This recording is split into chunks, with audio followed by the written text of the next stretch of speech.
When our family moved to Aspen Hill, we lived on Adrian Street. A few blocks up the hill lived a long-time St. John's member, Henry Keno. I only ever had the opportunity to meet Henry at his home. He was more or less homebound, except for the doctors, during the time I knew him. One of the delights of Henry's life was knowing his neighbors. Henry had cultivated a lifelong practice of getting to know the people who lived near him. In the last years of his life, the people who lived around him, his neighbors, stopped and interrupted nearly every single visit I ever had with Henry. It got me thinking, what would it be like to know the people around you so well? They dropped off groceries for you. They picked up your prescriptions at the drugstore. They knocked on the door to see if they could bring you over a part of the dinner they were making tonight. Henry's love of God and neighbor wasn't private. He always introduced me as the pastor to each of the neighbors who knocked on the door. I suspect that many of us would be less anxious if we knew that as we aged and made our way through life, the people around us, our village, would include people who showed up and lended a hand. This summer, we're seeking practical ways to love God and to love our neighbors. Can we be part of our lives, becoming people who show up in the lives of folks around us? Most of the people who knocked at Henry's door were 10, 15, 20 years or more younger than him. Loving God and loving our neighbors is a direct pushback against a private and individual form of Protestant faith that has many negative consequences. We can't love God and our neighbors and reduce everything to some sort of private me and Jesus experience, as if the other people in the congregation don't matter, as if our neighbors living near to us don't matter to our faith, our salvation, and our well-being.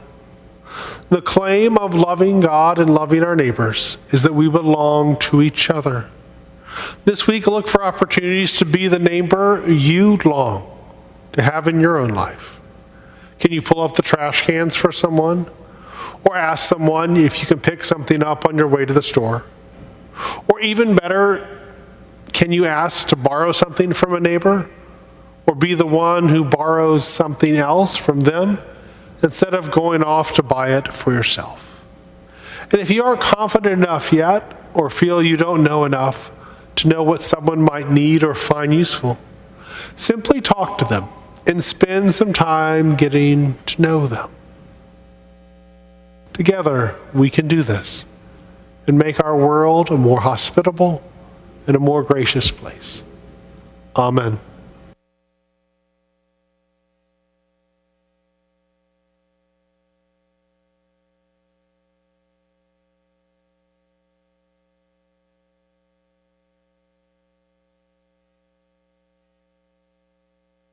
Thanks for spending a few minutes with me today as we talk about faith and life, Bob.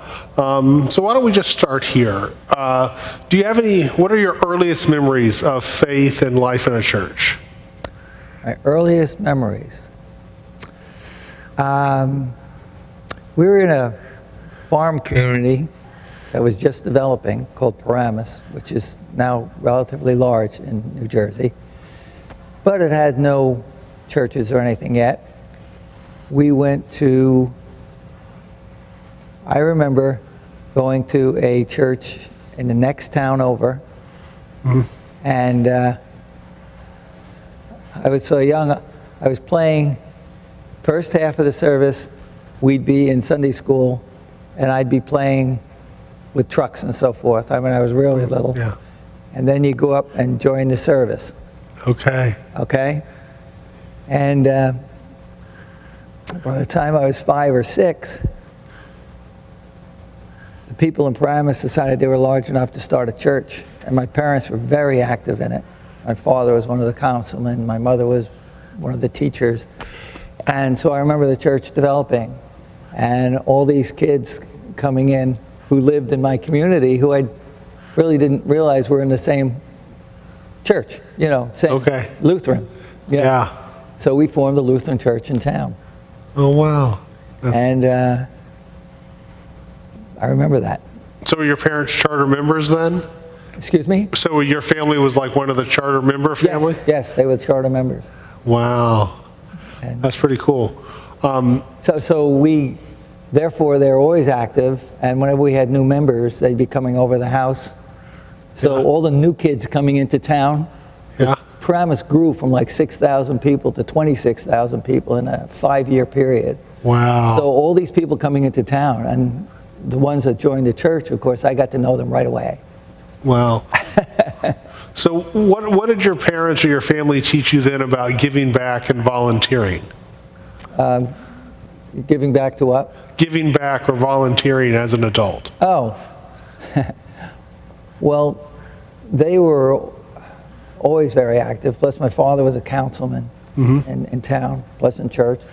Yeah. And my mother was always a teacher.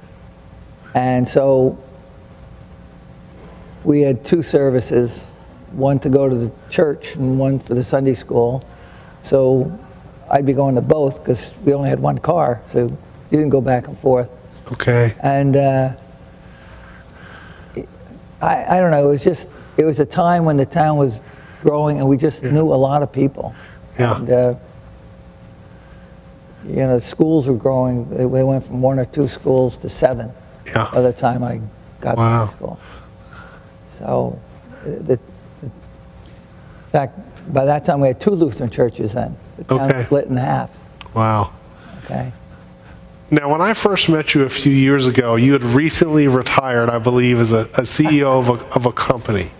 So I'm curious, what's the work of a CEO like? And how did you bring your faith into that work or your values? Well,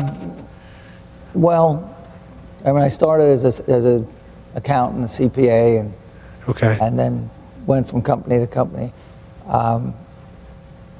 But the main thing that your religion and ethics just Yeah. continues is to keep the company ethical. Try to treat people fairly Yeah. and open, and allow for some flexible hours for certain people who needed it. Yeah. So it's pretty progressive. Okay.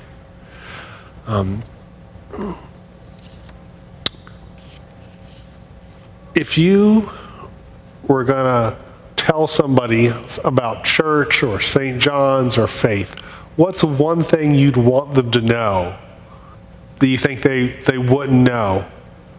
But they wouldn't know. I think one of the things, especially St. John's, how open it is. You know, you don't have to be, sounds funny, you don't have to be religious to gain from a religious experience. I think that's the thing I learned all through my life. I think my parents taught me that. Deb's parents taught that. Yeah. It's just be part of a community that's trying to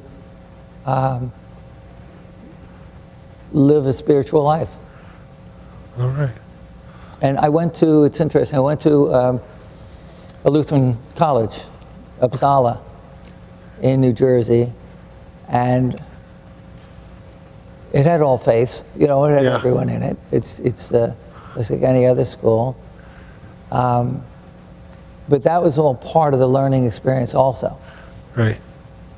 It's, you know, the Lutheran Church in essence is a pretty, at least my way of thinking, is a pretty open community, very welcoming community. Right. If you're trying to find yourself, come here. Right. Come ask questions. Right. And I, through my life, and I think everybody probably does, you have your doubts and your things. And Yeah. my experience is in the Army, and I lived in a village in Vietnam, and Okay. these people were not Lutheran. Right. But they accepted me and my way of life and vice versa. Yeah. And did your time in the Army have any lasting impact on you, working with different soldiers or the people in Vietnam? The experiences I'll never forget. I mean, I was 22 years old, and I was a lieutenant in the infantry. I got drafted, and